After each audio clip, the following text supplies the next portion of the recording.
आएगा कार्तिक जी है ऐसे ही।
और 15-20 मिनट लगा दें।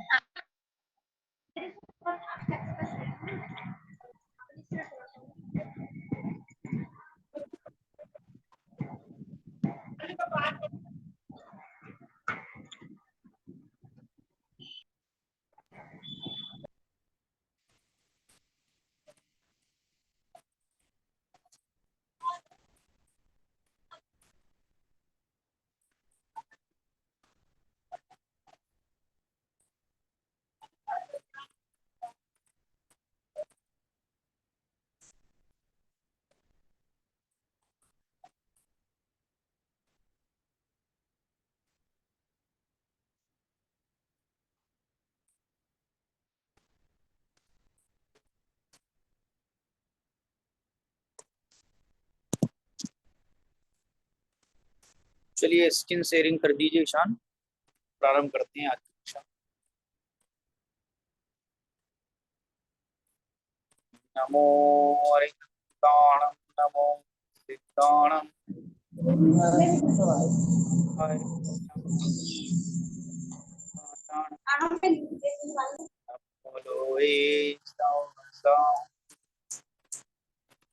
इस दुखद पंचम काल में जिन देवता जब हो विटह तब मात समुपकार करते शास्त्र गुरु आधार। देवर देवी का झारा भगवान पंच परमेष्टि भगवान द्वादशा जिनवाणी माता संत श्रवण आचार्य सागर महाराज श्रवण सेठ मणिकुंभ श्वास सागर महाराज जय हो। समस्त वितरागी संतो जय। आचार्य कुंद स्वामी जय। देखिए अभी अंत में हमने आचार्य कुंद स्वामी की जय बोली। यद्यपि प्रारंभ में बोलना चाहिए लेकिन प्रसंग आचार्य कुंद भगवान का चलेगा।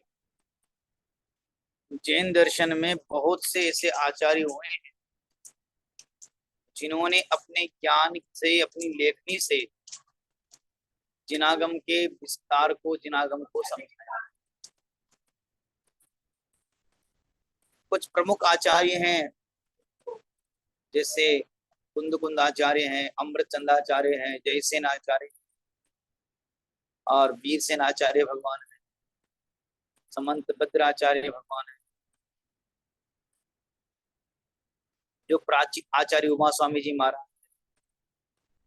तो ये ऐसे प्राचीन आचार्य हुए हैं जिन्होंने अपनी लेखनी से अपने ज्ञान से पूरे जिनागम को समझाने का प्रयास किया, जिनागम के सार।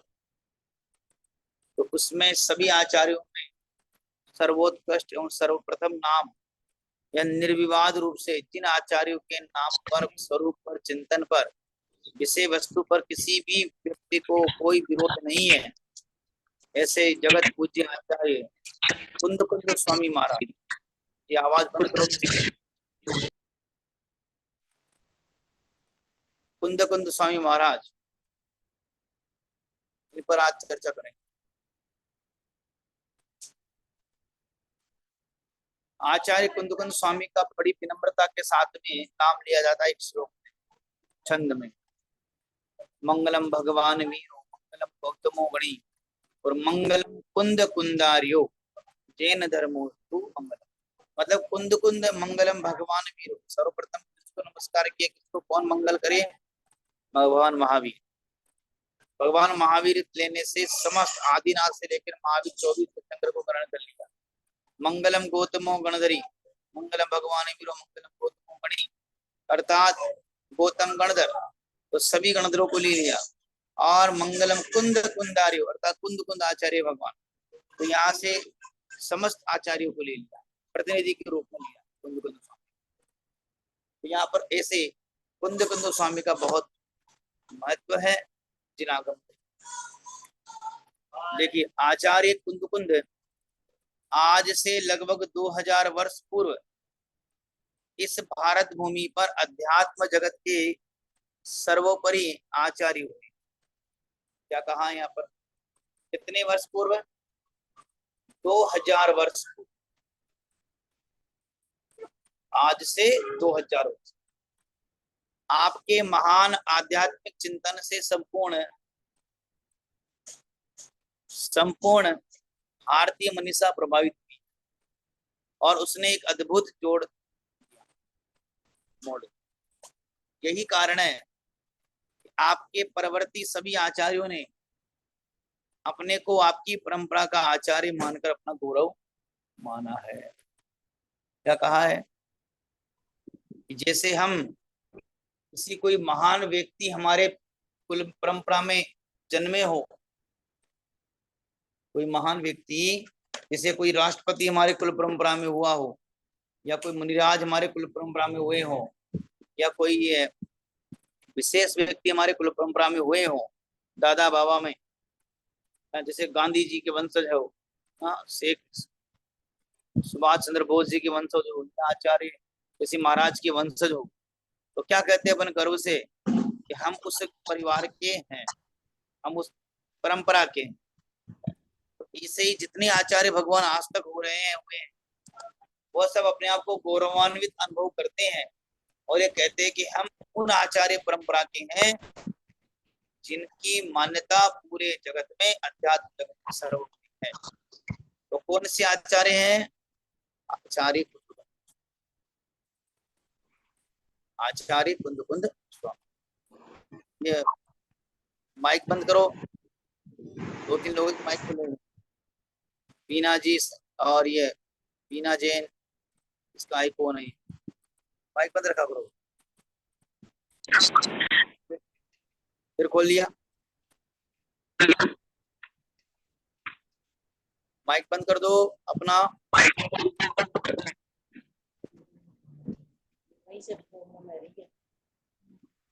एक कहानी किवदंती आचार्य कुंद कुंद स्वामी के जीवन के बारे में मिलती है। ये हमने पहले सुनाई भी है, कथा भी है, ये अच्छी खासी है कि दक्षिण देश के कुरुमलई ग्राम में करमंडू नामक सेठ के यहाँ, कौन से सेठ के यहाँ? करमंडू। कहाँ पर? दक्षिण में, साउथ में। करुमलई ग्राम में करमंडू नामक सेठ के यहाँ एक मणिरत्न नाम का ग्वाला रहता था। देखो नाम तक आया था। आचार्य कुंद कुंद भगवान की पूर्व पर्याय में ग्वाले का नाम बीना जैन। माइक बंद कर लो भाई।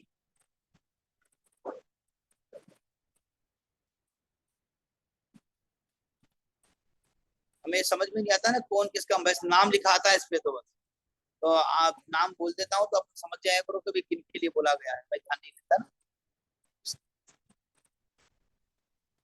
तो ये कहा है एक प्रश्न आ सकता है कि आचार्य कुंद कुंद भगवान के पूर्व पर्याय का नाम बताइए। या ग्वाले की पर्याय में क्या थे? तो ग्वाले की पर्याय में नाम था मणिरत्न। जिसे दावानल से जलते हुए जंगल में कुछ शास्त्र सुरक्षित मिले, अर्थात वह ग्वाला प्रतिदिन जंगल में गाय चराने के लिए जाया करता था। तो एक दिन जब गाय चरा रहा था तो जंगल में अचानक भयंकर आग लग जाती है। और जब भयंकर आग लग जाती है तो चारों तरफ त्राहिमाम त्राहिमाम की आवाज सुनाई देती है। सारे पशु पक्षी दूर विपरीत दिशा में भगने लग जाते हैं। पशु पक्षियों का भी एक नियम है कि जिस दिशा में प्राकृतिक आपदा आती है वो उससे विपरीत दिशा में भगते हैं। हमेशा ये ध्यान रखना चाहिए अपन को कि अगर सारे जंगल या सारे पशु पक्षी एक साइड में जा रहे हैं, स्वतः ही कुत्ता स्वतः ही अगर दूसरी साइड में जा रहे हैं सारे, तो समझना चाहिए कि वहां पर सहज रूप से तो समझनी चाहिए कि कोई न कोई प्राकृतिक विपत्ति वहां पर आने वाली है। तो पूरा जंगल चारों तरफ से जल रहा था। तो जलते हुए जंगल में उन्होंने एक विचित्र बात देखी। उन्होंने देखा उस ग्वाले ने कि अहो, पूरा जंगल तो धक धक धक धक धक धक जल रहा है, धू धू जल रहा है, लेकिन ये जंगल में एक पेड़ कौन सुरक्षित खड़ा हुआ है जो अभी भी हरा है। तो जब आग बुझ जाती है और उस पेड़ के सन्निकट जाते हैं तो वहां पर कोठरी के अंदर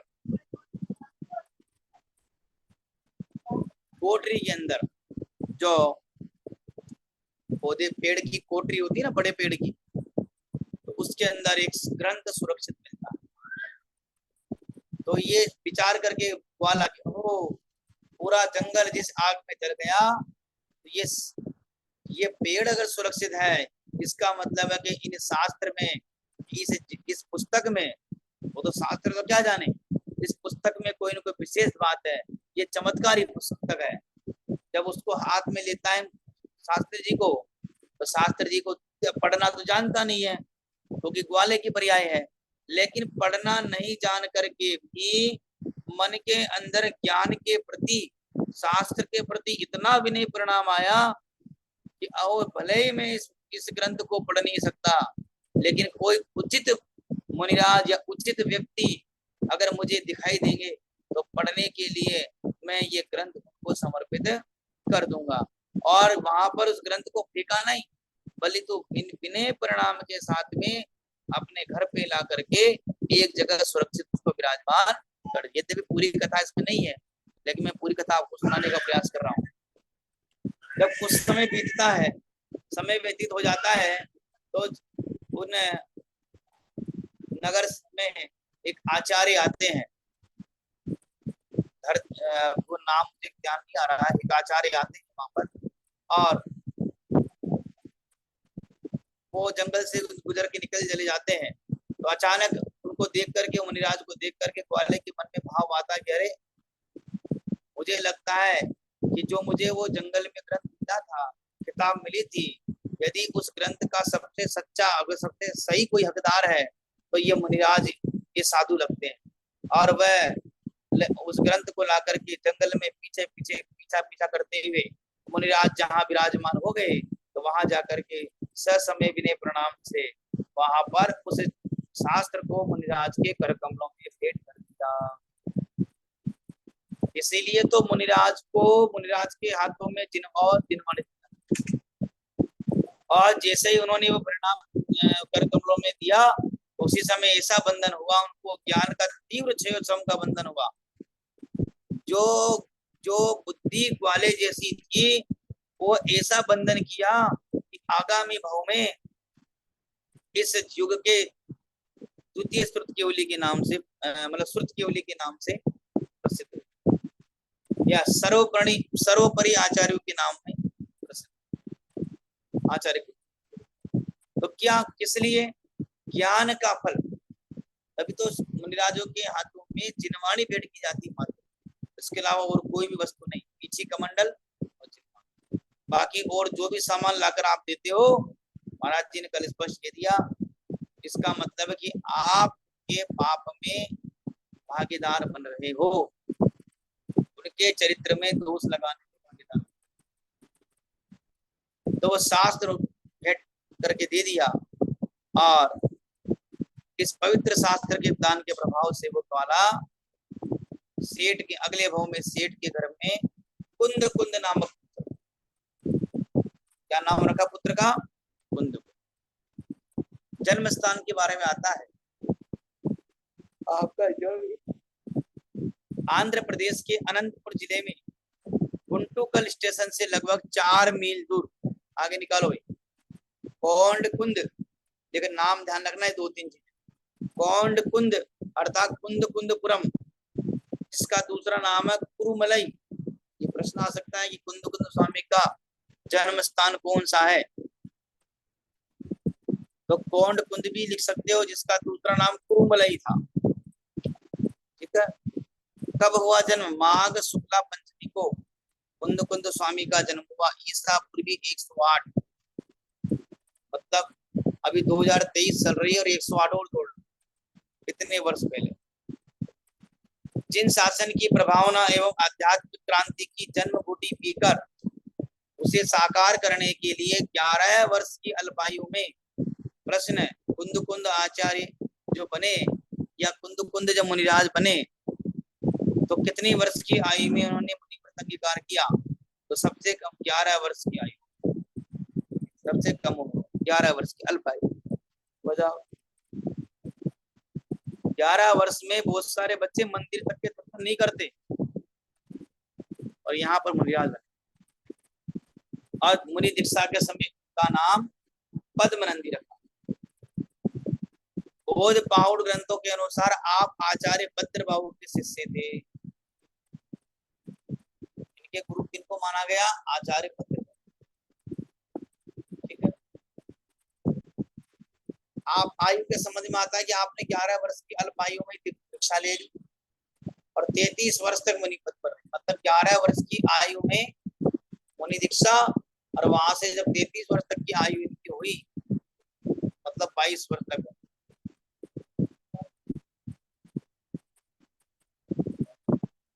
फिर 33 वर्ष तक मुनि पद रहे, फिर 44वीं वर्ष की आयु में, 11 वर्ष की आयु में दीक्षा लिया, 33 मुनि पद रहे, 44 हो गए, तो उस आयु में आचार्य पद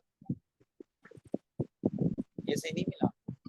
उस जमाने में भी बहुत लेट मिला करते थे आचार्य, हर किसी को नहीं मिल जाता। आचार्य पद मिला 44 वर्ष की आयु में, आचार्य पद पर प्रतिष्ठित हुए। 52 वर्ष 10 माह 15 दिन तक, कितने समय? बिल्कुल एक्यूरेट समय दिया हुआ है, 52 वर्ष 10 माह 15 दिन तक आचार्य पद पर विराज, आचार्य बने रहे।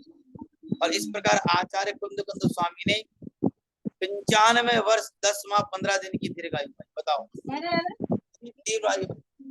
95 वर्ष। और ईस्वी पूर्व 12 में गैलेक्सी M30 बंद करो अपना आवाज, कल भी कहा था आपको। गैलेक्सी वाला फोन किस पे है?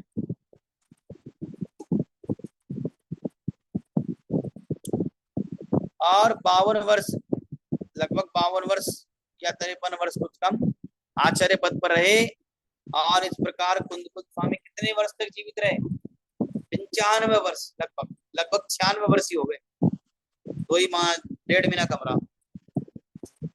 और ईसा पूर्व 12 में उनकी समाधि हो गई। किनकी समाधि हुई? आचार्य कुंद। अब कुंद कुंद स्वामी के बहुत सारे नाम, ये हमने जब पूज्य गुरुदत्त सागर महाराज आए थे तब भी उन्होंने बहुत बार ये प्रश्न किया और बहुत बार पढ़ाया है कि आचार्य कुंद कुंद स्वामी के अपर नाम कितने हैं, दूसरे नाम कितने हैं। देखो उसमें आचार्य कुंद कुंद तो है ही, कुंद आचार्य तो है, वक्र ग्रीवा आचार्य, प्रश्न बनेंगे ये कितने नाम थे, कौन कौन से। आगे एलाचार्य, ग्रद्ध पिच्छाचार्य और पद्मनंदी नाम। तो पद्मनंदी तो उनका पहले से था ही। तो ये 4 नामों की भी सार्थकता लगी। इलायची की आकार के होने के कारण जब विदेश क्षेत्र में इनका गमन हुआ तो वहां पर इलायची के आकार के थे, तो लोगों ने इनको एलाचार्य नाम, गर्दन टेढ़े होने के कारण को वक्र ग्रीवाचार्य नाम। समझ रहे हो? और पंख की पीछी नहीं होने के कारण गृद्ध की पीछी से गृद्ध के पंखों से जो टूटे हुए थे उस पंखों से इन्होंने पीछी बनाए, गृद्धाचार्य पद बनंदिनी इनका नाम था। तो ऐसे इनके 5 नाम प्रसिद्ध हैं। अब इनकी और कितनी रचनाएं, लेखक या कवि या आचार्य भगवान जो है हमेशा अपनी लेखनी से जीवित रहते हैं। व्यक्ति कोई भी हो अपनी अमर रचनाओं से लेखनी से काम से जीवित रहता है। अन्यथा बहुत हजारों लोग मरते हैं, हजारों लोग जन्मते हैं, कौन किसको पूछता है। जिस समय अपन प्रवचन कर रहे हैं इस समय भी न जाने हजारों बच्चे मर जाएंगे और हजारों बच्चों ने जन्म ले लिया होगा। तो सबके अपने अपने पुण्य प्रमाण है, पुण्य किसको क्या मिलता है। तो कृतित्व अर्थात इनकी रचनाएं हैं समय सार जी, प्रवचन सार जी, नियम सार जी, पंचास्तिकाय, 12 अणुपिक्का, 12 अनुप्रेक्षा, अष्टपाउड, प्राकृत स्फक्ति। मतलब इनके प्रमुख ग्रंथों में पंच प्रमागम, 5 प्रमागम कहे जैन धर्म। पंच मतलब परम आगम, उत्कृष्ट आगम अगर कोई पंच। जो आचार्य कुंद के पंच प्रमागम कौन कौन से? समय सार जी, प्रवचन सार जी, नियम सार, पंचास्तिका, अष्टपाउड, ये पंच प्रमागम नाम आचार्य को। लगभग ऐसे आपने पंच प्रमाग के अलावा 84 पाहुड़ की 84 ग्रंथों की रचना वर्तमान में उसमें से कुछ ही कर दिया। तो इस तरीके से अभी हमने एक आचार्य के बारे में, आचार्य और भी इनके बारे में कथाएं प्रश्न पूछते हैं। हे भगवान, जैसे कोई बच्चे का पिता बाहर जाता है तो वापस आने पर बच्चा पूछता है कि आप क्या लेकर आए? पूछते कि नहीं पूछते? या वो पिता अपने आप स्वतः लेकर आता है? तो ठीक ऐसे ही जब आचार्य कुंद स्वामी विदेश क्षेत्र में थे, वहां पर 8 दिन रहे, ऐसा कथन आता है। तो वहां से कुछ न कुछ तो लेके आएंगे। तो बच्चों ने पूछा, भक्तों ने पूछा कि भगवान क्या लेके आए हो, वहां से क्या भेंट लेके आए हो भरत चित्र के लिए? तो उन्होंने पंच प्रमागम की रचना और ये भेंट पूरे समस्त दिगंबर समाज को भेंट में दी। अतः 5 प्रमागमों के माध्यम से पूरे जिनागम का सार समझाने का प्रयास किया। ऐसे आचार्य को दूसरे हैं यहाँ पर आचार्य उमा स्वामी। दोनों आचार्यों के नाम सुने, समय सार आदि ग्रंथों में आचार्य का नाम सुना होगा आपने। और तत्वासूत्र ये भी 10 अध्याय पढ़ते हैं, अभी लिख रहे हैं प्रतियोगिताओं में और आगे पढ़ते हैं। तो उमा स्वामी महाराज का नाम उससे आज से लगभग 1800 वर्ष पूर्व ईसा की दूसरी शताब्दी में आचार्य उमा स्वामी, वो 2000 वर्ष का। इनका विशेष परिचय इतना ही है कि 18 वर्ष की अवस्था में इन्होंने दीक्षा ग्रहण है। उन्होंने 11 वर्ष की 25 वर्ष बाद आचार्य पद संभाला, 40 वर्ष 8 दिन कुल रहे, अब कुल 84 वर्ष की इनकी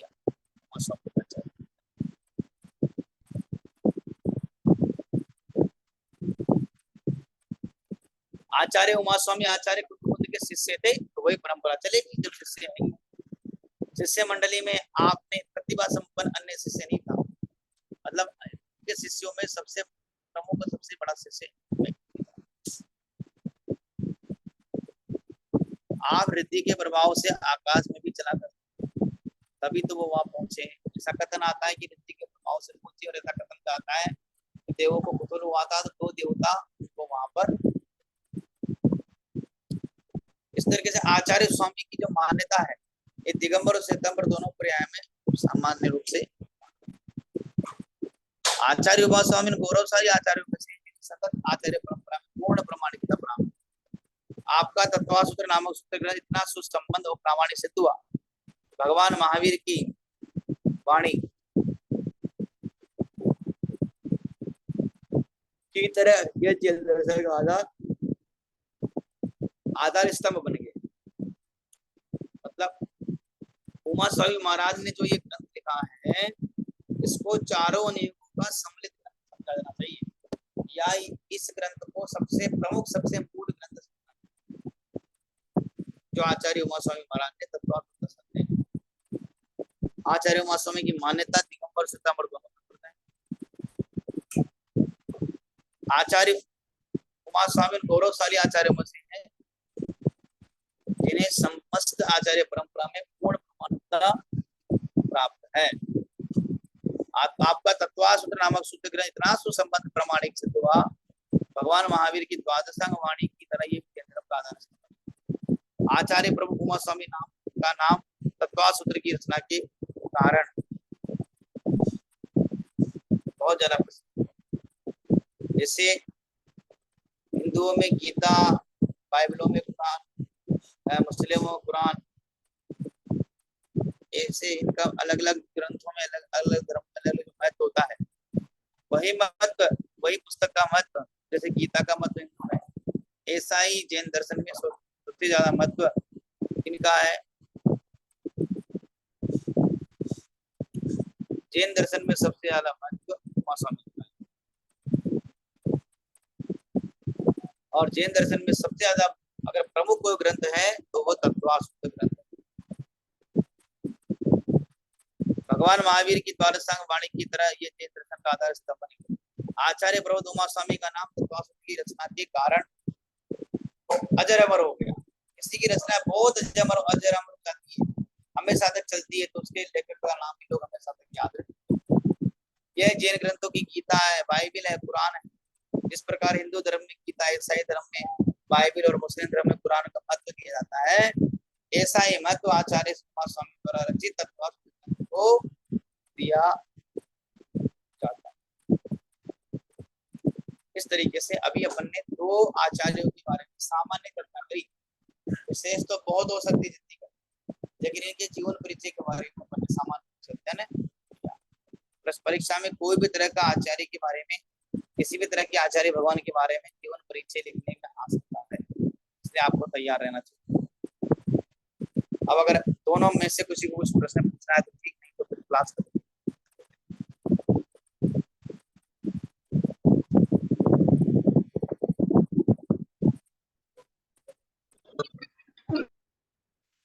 तो यदि प्रश्न नहीं पूछना है कोई बात नहीं। भैया जी बोलो। ये पंच परमागम कौन से बताए हैं? पंच परमागम अभी बताए थे ना, समय सार, नियम सार, अष्टभाव, पंचास्तिका। अणुपेक्षा नहीं है, अष्टभाव और पंचास्तिका है, नियम सार, प्रवचन सार और समय सार। हाँ, समय सार जी है, पंचास्तिकाएं है, नियम सार है, प्रवचन सार है और अष्टभाव।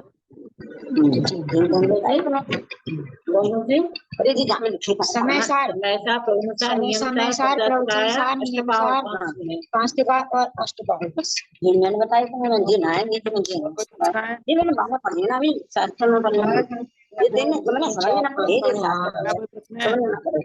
मैंने भाई जो का नाम सभी लेकिन वाणी भारती तो जपो जिन्हें तो तेरी चरण आवे, जा वाणी के ज्ञान से तुझे लोकालोक में वाणी पुत्र दे।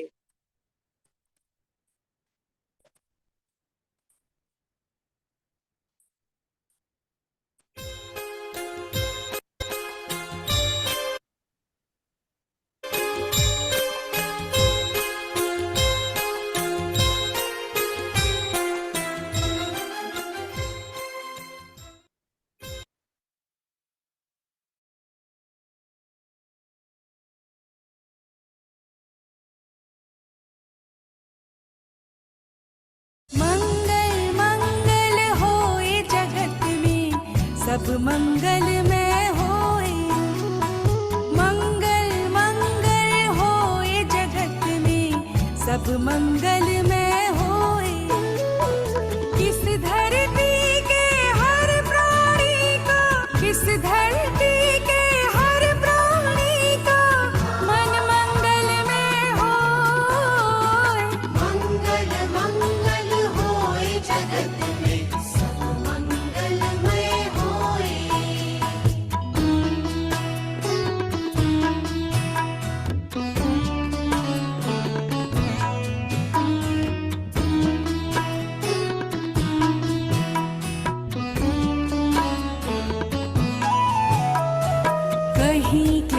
कालेश रहे ना, दुख कहीं भी होए।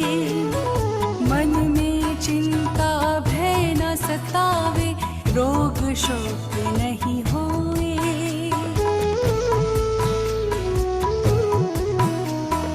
नहीं बैर अभिमान हो मन में, क्षोभ कभी नहीं होए। मैत्री प्रेम का भाव रहे नित, मन मंगल में होए। मंगल मंगल होए जगत में, सब मंगलमय होए।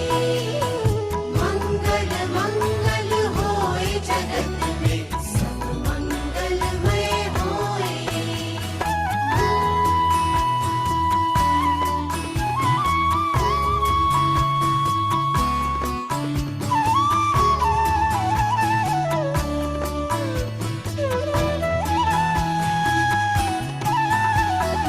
मन का सब संताप मिटे अरु, अंतर उज्ज्वल होए। राग द्वेष और मोह मिट जाए, आत्म निर्मल होए।